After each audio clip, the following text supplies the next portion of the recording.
La copa cayó al suelo, el cristal se quebró, y con él, el silencio que aún sostenía su matrimonio. La mansión de los Aguilar estaba llena de luces, música y risas falsas. Era una noche de celebración, una fiesta organizada por Martín para mostrar al mundo que seguía siendo el empresario poderoso y exitoso de siempre. Pero detrás de esa sonrisa arrogante y del traje perfectamente planchado, había un hombre consumido por el ego y la inseguridad. Laura lo observaba desde el otro extremo del salón. Su vestido azul noche era elegante, pero su mirada cansada delataba los años de desprecio que había soportado. En su mano sostenía una copa de vino, intentando mantener la calma mientras veía cómo su esposo se mostraba cariñoso con una mujer mucho más joven, Camila, la nueva socia de su empresa, y su amante. Camila era hermosa, sí, pero su belleza era calculada. Cada palabra, cada gesto, cada sonrisa estaban pensados para dominar. Esa noche, se aferraba al brazo de Martín como un trofeo. Su risa sonaba fuerte, buscando que todos la notaran, sobre todo Laura. ¿Sabes qué es lo peor de todo?, le susurró una de las invitadas a otra. Que Laura organizó la mitad de esta fiesta. Laura escuchó el comentario, pero no dijo nada. Se limitó a sonreír, como si las palabras no le afectaran, aunque por dentro sentía como se le rompía algo más profundo que una copa de cristal. Camila, por su parte, se inclinó hacia Martín con un gesto provocador. Tu esposa parece fuera de lugar, murmuró con una sonrisa venenosa. No debería estar aquí, está arruinando la imagen que proyectas. Martín, impulsado por la bebida y su deseo de impresionar, soltó una carcajada falsa. Tienes razón, dijo, alzando la voz para que todos lo escucharan. Hay personas que no saben cuándo irse. Las risas de algunos invitados llenaron el aire. Laura bajó la vista, avergonzada, intentando mantener la compostura. Dio un paso atrás para alejarse, pero Martín no había terminado. Quería demostrar que ya no la necesitaba, que su nueva vida estaba en los brazos de otra. Laura, ¿por qué no dejas de fingir?, dijo con tono sarcástico. Todos saben que solo sigues aquí por mi dinero. Un murmullo recorrió la sala. Laura lo miró con los ojos brillantes, no de lágrimas, sino de incredulidad. Había soportado insultos en privado, pero nunca una humillación pública. Martín, basta, susurró con voz temblorosa. Estás borracho. Camila soltó una risita. Oh, pobrecita, aún cree que tiene autoridad, dijo con burla, lo suficientemente alto para que todos oyeran. Eso fue suficiente. Martín, enceguecido por el orgullo y la presión de los ojos que lo observaban, dio un paso hacia Laura. Cállate, gritó, y antes de que nadie reaccionara, la empujó con fuerza. La copa que ella sostenía se rompió al caer. El cristal se incrustó en su mejilla y un hilo de sangre comenzó a correr. El salón quedó en silencio. Solo se escuchaba el sonido del vino goteando en el suelo. Camila abrió los ojos, sorprendida. No había imaginado que él llegaría tan lejos. Algunos invitados se acercaron, otros se apartaron, temerosos de involucrarse. Laura, en el suelo, respiraba agitadamente, con las manos temblorosas. Martín dio un paso atrás, como si recién se diera cuenta de lo que había hecho. Laura, intentó decir. Pero ella lo interrumpió, levantándose con dificultad. Su voz era baja pero firme. No te preocupes, Martín, dijo. Esta será la última vez que me toques. Se limpió la sangre con un pañuelo y se marchó entre los murmullos y las miradas atónitas. Camila intentó sonreír, fingiendo que todo era un malentendido, pero incluso ella sintió un escalofrío. Martín se quedó quieto en medio del salón, rodeado de los mismos amigos, que ahora lo observaban con desprecio. La fiesta terminó, gruñó. Pero, mientras los invitados se marchaban en silencio, el eco del golpe seguía resonando en su mente. Horas después, cuando la mansión quedó vacía, Camila lo abrazó desde atrás, fingiendo ternura. No te preocupes, amor. Ella lo merecía. Te hizo quedar mal por años.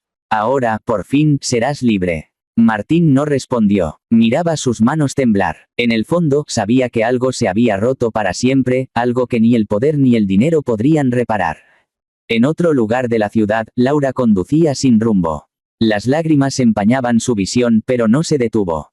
No podía volver a esa casa, ni enfrentar otra noche de miedo. No quería más silencio, más excusas, más humillación. Se detuvo frente a una vieja casa de campo, la misma donde creció. Tocó la puerta con fuerza, y segundos después, apareció la figura de un hombre mayor, su padre. Don Rafael Montenegro, un hombre de rostro severo, ojos fríos y una presencia que imponía respeto incluso sin decir palabra. «Hija, ¿qué te pasó?», preguntó, al ver la herida en su mejilla. Laura bajó la mirada. No podía hablar, solo se le escapó un sollozo ahogado antes de abrazarlo. Don Rafael la sostuvo en silencio, acariciándole el cabello con cuidado. Cuando se apartó, sus ojos ya no mostraban compasión, sino una ira contenida. «¿Quién te hizo esto?», preguntó con una calma aterradora. Laura intentó responder, pero no hizo falta. Su padre ya lo sabía. Don Rafael se levantó despacio, caminó hacia su escritorio y tomó el teléfono. «Quiero que mañana me consigan al jefe de policía». «Sí, el mismo», dijo con voz fría. «Y dile que es un asunto personal». Colgó, y luego volvió hacia su hija. «No te preocupes más, Laura. A partir de ahora yo me encargo». Esa noche, mientras Martín dormía en su mansión creyendo que todo pasaría como una simple pelea conyugal, los engranajes del poder empezaban a moverse en su contra. Don Rafael Montenegro no era solo un padre, era un hombre que sabía usar la ley y la influencia como armas. Y cuando el poder se mezcla con el amor de un padre herido, no hay muro que pueda resistir su furia. Laura se quedó despierta, mirando el amanecer desde la ventana. Por primera vez en años, respiró sin miedo. No sabía lo que vendría después, pero estaba segura de algo: su vida, tal como la conocía, había cambiado para siempre. Y aunque Martín aún dormía tranquilo, sin sospecharlo, ya estaba condenado. El rugido de un motor interrumpió el amanecer, y lo que bajó del coche no fue un padre herido, sino un juez con poder suficiente para destruir una vida. Don Rafael Montenegro había pasado la noche entera sin dormir. Sus contactos lo llamaban desde temprano, informándole cada detalle que pedía: la dirección de los socios de Martín, los movimientos bancarios de su empresa, los nombres de los oficiales que debían actuar sin demora. No era un hombre impulsivo, pero cuando se trataba de su hija, su paciencia desaparecía. En su despacho, frente a la chimenea, sostenía un expediente con el nombre: Martín Aguilar. Lo miraba como si ya estuviera leyendo la sentencia. «Nadie levanta la mano contra mi sangre», murmuró. «Nadie». Laura, sentada en el sillón, tenía los ojos hinchados por el llanto. No había dormido, apenas había comido. «Papá, no quiero que esto se convierta en un escándalo. Solo quiero irme lejos de él». Don Rafael la observó en silencio. Luego se acercó, tomó su mano y habló con voz grave. «No se trata de escándalo, hija. Se trata de justicia. Lo que hizo no debe quedar impune». Laura intentó protestar, pero su padre ya había tomado una decisión. Cuando don Rafael Montenegro decidía algo, el mundo solía obedecer. Mientras tanto, en la mansión Aguilar, Martín despertó con el sonido del teléfono. Era su asistente. «Señor, los periódicos están preguntando por lo de anoche. Alguien grabó el momento en la fiesta. El vídeo se está difundiendo». Martín se levantó sobresaltado. «¿Qué vídeo? ¿Quién lo grabó?», gritó, furioso. La resaca le dolía en la cabeza, y la angustia lo estaba destrozando. Se giró y vio a Camila dormida a su lado, despreocupada, como si nada hubiera pasado. «Camila, despierta», la sacudió. «Tenemos un problema». Ella se incorporó lentamente, sin perder su tono arrogante. «¿Qué pasa ahora?». «No exageres, Martín. Nadie se atreverá a meterse contigo». Él la miró con desesperación. «Tú no conoces a su padre». Minutos después, cuando bajó las escaleras, vio la puerta principal entreabierta y dos vehículos negros estacionados frente a su casa.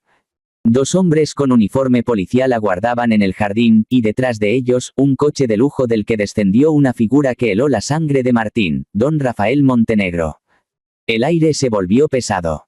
Martín tragó saliva. Intentó mantener la compostura, pero sus manos temblaban. «Señor Montenegro», dijo forzando una sonrisa, «esto debe ser un malentendido». Don Rafael no respondió de inmediato. Caminó despacio, con paso firme, y se detuvo frente a él. Sus ojos eran dos cuchillas. «El único malentendido aquí fue pensar que podía tocar a mi hija sin consecuencias». Martín dio un paso atrás, nervioso. Yo estaba borracho, fue un accidente. No fue lo que parece». «Un accidente», repitió don Rafael con una sonrisa gélida. «La golpeaste frente a decenas de testigos. La humillaste. Y ahora vas a pagar por ello. Levantó una mano y los policías se acercaron. Martín Aguilar queda detenido por agresión doméstica y violencia física, anunció uno de ellos. Martín miró a su alrededor, buscando ayuda, pero Camila ya se había escondido detrás de una cortina, fingiendo no conocerlo. Esto es una locura. No pueden arrestarme en mi propia casa. Don Rafael lo miró de arriba a abajo con desprecio. Cuando un hombre cruza ciertos límites, su casa deja de protegerlo. Los oficiales lo esposaron mientras él intentaba zafarse. Los flashes de las cámaras comenzaron a verse desde el exterior, algún periodista ya había llegado.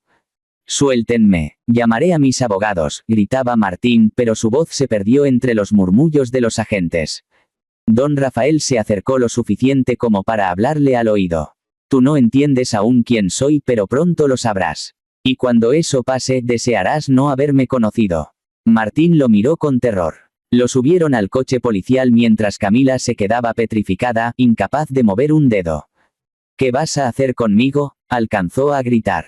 Nada que no merezcas, respondió don Rafael, antes de girarse hacia su chofer. El coche se alejó, dejando una nube de polvo y silencio. Horas después, en la comisaría central, Martín fue interrogado. Intentó convencer a los oficiales de que todo era un error, pero cada palabra que decía lo hundía más.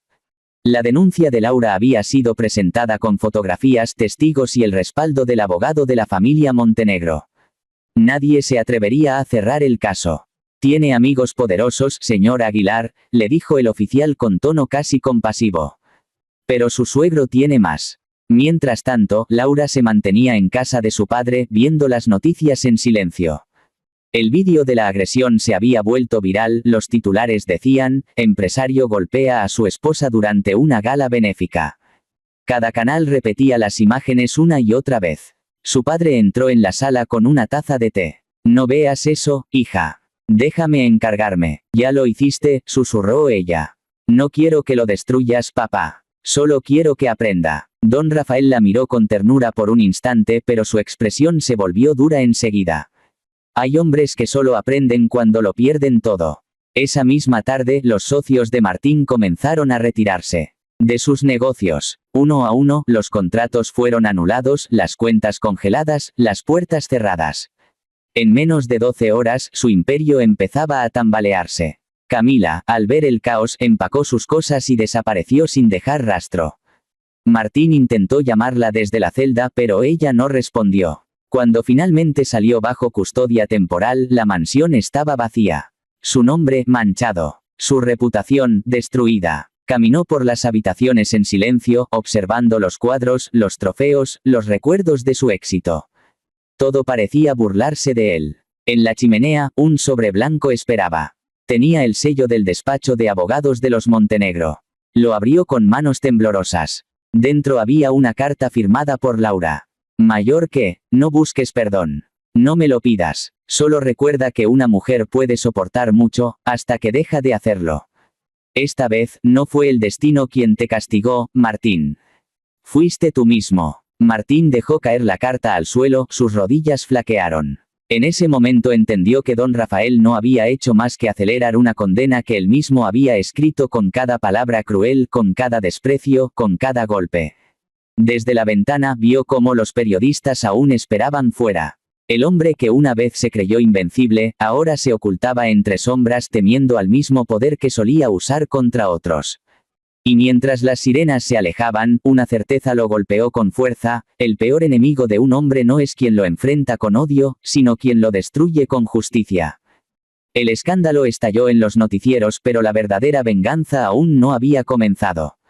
Durante días, las imágenes de Martín esposado dieron la vuelta al país. En los canales de televisión, los programas de opinión hablaban de él con desprecio. En las redes sociales, su nombre se convirtió en sinónimo de vergüenza. La caída del empresario ejemplar era el tema del momento. Pero detrás de la humillación pública había algo más profundo, una lección que apenas empezaba a cobrar forma. Martín pasó las primeras noches sin dormir. Desde su celda provisional, escuchaba las burlas de los demás detenidos. El millonario que golpea mujeres, le decían. Su orgullo, alguna vez tan alto como sus rascacielos, ahora se desmoronaba. Cuando finalmente fue liberado bajo fianza, su abogado le informó que el juez, casualmente un viejo aliado de don Rafael, había ordenado congelar sus bienes hasta que el caso se resolviera. Volvió a su mansión solo para descubrir que ya no era suya. Laura, amparada por la ley y el poder de su familia, había obtenido la orden de desalojo. En la entrada, los trabajadores quitaban los cuadros, los muebles, las pertenencias de valor. Cada objeto que se llevaba era un recordatorio de todo lo que él había perdido. Señor Aguilar, le dijo uno de los encargados, tenemos instrucciones de que solo puede llevarse objetos personales. Martín miró alrededor. Todo lo que alguna vez representó éxito estaba siendo arrancado de su vida. Subió las escaleras y entró a la habitación que había compartido con Laura. El perfume de ella aún estaba en el aire, sutil pero inconfundible. En el tocador quedaba un marco con una fotografía vieja, los dos sonriendo, jóvenes, antes de que el poder y la soberbia lo convirtieran en un hombre cruel. Tomó el marco con manos temblorosas y lo guardó en su maleta. Fue el único objeto que decidió llevarse. Mientras tanto, Laura seguía en la casa de su padre, mirando la lluvia caer sobre el jardín. No sentía placer en lo ocurrido. A pesar de todo el dolor, una parte de ella aún lamentaba que las cosas hubieran llegado tan lejos. Don Rafael la observaba desde su sillón con la serenidad de quien sabe que ha hecho lo correcto. ¿Sabes qué dicen en los periódicos?, le comentó él. Que por fin se hizo justicia. No quería venganza, papá, respondió ella con voz baja. Solo quería paz. Don Rafael se levantó y caminó hacia ella. La paz, hija mía, a veces se consigue cuando el enemigo entiende lo que hizo. Y Martín acaba de entenderlo todo. Esa noche, mientras Laura dormía por fin tranquila, Martín vagaba por las calles con una chaqueta vieja, buscando un lugar donde quedarse. Sus socios lo habían abandonado, sus amigos no contestaban el teléfono y su amante había huido con parte de su dinero. Nadie quería tener su nombre asociado al suyo. Por primera vez en su vida, sintió lo que era estar verdaderamente solo. Al amanecer, se sentó en un banco frente a una iglesia. Las campanas sonaban, la gente pasaba sin mirarlo. Cerró los ojos recordando las palabras de Laura la noche del golpe, esta será la última vez que me toques. Y lo fue. Pasaron semanas. El juicio se acercaba, y los medios no dejaban de publicar nuevos detalles sobre sus fraudes y negocios turbios. Don Rafael había movido los hilos con precisión quirúrgica. No se conformó con verlo arrestado, había ordenado una auditoría completa a sus empresas. Lo que encontraron fue suficiente para hundirlo de por vida. Martín trató de luchar, pero ya no tenía poder. Sus abogados lo abandonaron al ver la magnitud del caso. Los inversionistas retiraron todo su apoyo. Las cuentas quedaron vacías. Una mañana, recibió una carta del tribunal, se confirmaba su ruina. Todas sus propiedades serían embargadas y su empresa, disuelta. Caminó hasta la antigua oficina que alguna vez fue su imperio. La puerta estaba cerrada con un sello judicial. Tocó el vidrio y vio su reflejo, un hombre demacrado con la mirada vacía. Se dio cuenta de que no solo había perdido el dinero, sino la parte más importante de sí mismo. Laura, mientras tanto, había comenzado un nuevo camino. Con ayuda de su padre, fundó una organización dedicada a apoyar a mujeres víctimas de violencia. No lo hizo por venganza, sino por convicción. Quería transformar su dolor en algo que pudiera salvar a otras. Durante la inauguración, los periodistas le preguntaron si su proyecto tenía relación con su experiencia personal. Toda mujer tiene una historia, respondió ella. Algunas duelen pero nos hacen más fuertes. Su respuesta fue portada al día siguiente. El público la admiraba, y su nombre, antes asociado a un escándalo, se convirtió en símbolo de resiliencia. Martín leyó la noticia desde un café barato. No sabía por qué lo hacía, quizá por masoquismo, quizá porque era lo único que le quedaba de ella, los titulares. La fotografía mostraba a Laura sonriendo, rodeada de mujeres agradecidas. Su rostro ya no reflejaba tristeza, sino determinación. Y por primera vez Martín comprendió lo que había destruido.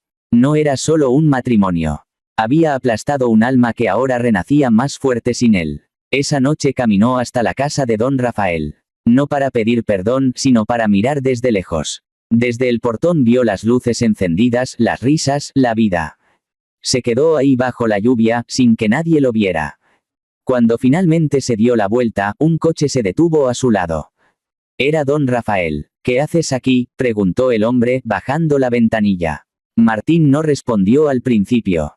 Solo quería verla una última vez. Saber que está bien. Don Rafael lo observó con una mezcla de desprecio y compasión.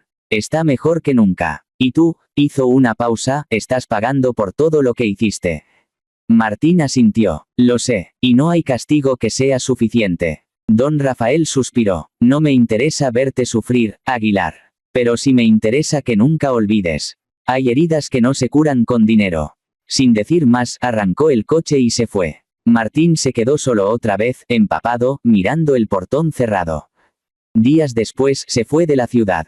Nadie volvió a saber de él. Algunos decían que había buscado trabajo en otro país, otros que se perdió entre deudas y silencio. Pero para Laura, eso ya no importaba. Un año más tarde, la fundación de Laura recibió un reconocimiento nacional. En el evento, subió al escenario con un vestido blanco y una serenidad que conmovió al público.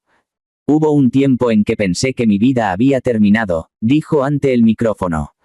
Pero aprendí que a veces perderlo todo es la única manera de recuperar la libertad. El público aplaudió de pie. Don Rafael, entre los asistentes, sonrió con orgullo. Y en algún lugar, lejos de las luces, Martín encendió un televisor viejo en una habitación oscura.